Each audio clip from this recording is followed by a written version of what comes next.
Hello and welcome. So today's video is going to be all about the assassination or attempted assassination of King Gustav III of Sweden. So Gustav III of Sweden was born on the 24th of January 1746. He became king on the 12th of February 1771. So in 1772 there was a coup where Gustav seized power from the Swedish government, becoming an absolute monarch.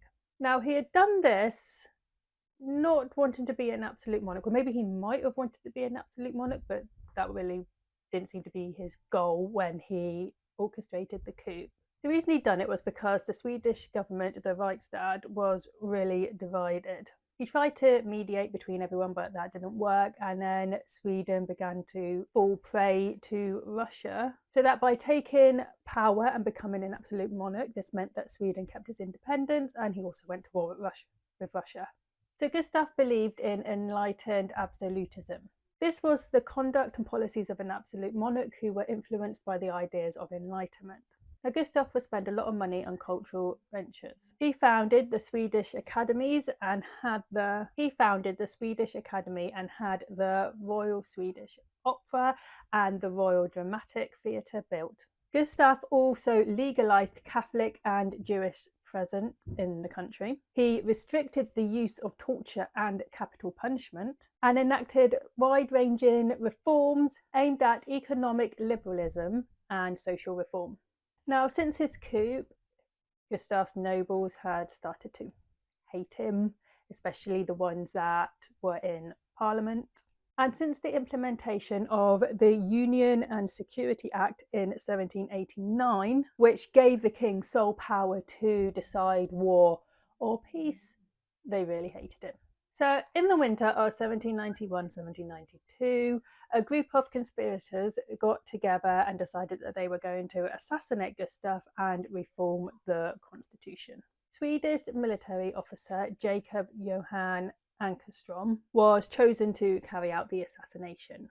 On the 16th of March 1792, Gustav attended a masked ball at the Royal Opera House. Earlier that evening, he had attended a dinner with some friends where he received a letter saying that somebody was going to kill him. The letter said, "To the king, with great humility, pray allow an unknown whose pen is guided by tactfulness and the voice of conscience dare to take the liberty to inform you, with all possible sincerity, that certain individuals exist, both in the provinces and here in the city, that only breathe hatred and revenge against you, indeed to the extreme of wanting to shorten your days through murder. They are greatly upset to see this not happening at the last masquerade, but they rejoice at the tidings of seeing that there will be a new one today. Bandits do not like lanterns. There is nothing more serviceable for an assassination than darkness and disguise. I dare then to appeal to you by everything that is holy in this world to postpone this damnable ball to such times as are more positive for your present as well as coming benefit." Now, Gustav had received threatening letters before, so he chose to ignore this letter and carried on to the ball at the Opera House. At first, he went into an open box above the stage where literally everyone could see him and was like the perfect opportunity for someone to take a shot at him. But when this did not happen, he decided to go down to the ball, and they decided to go onto the stage where the dancing was. But the stage was really crowded with people, and there were some that were blocking his way on getting further onto the stage. Now, Gustav's assassins saw this, so they positioned themselves near him.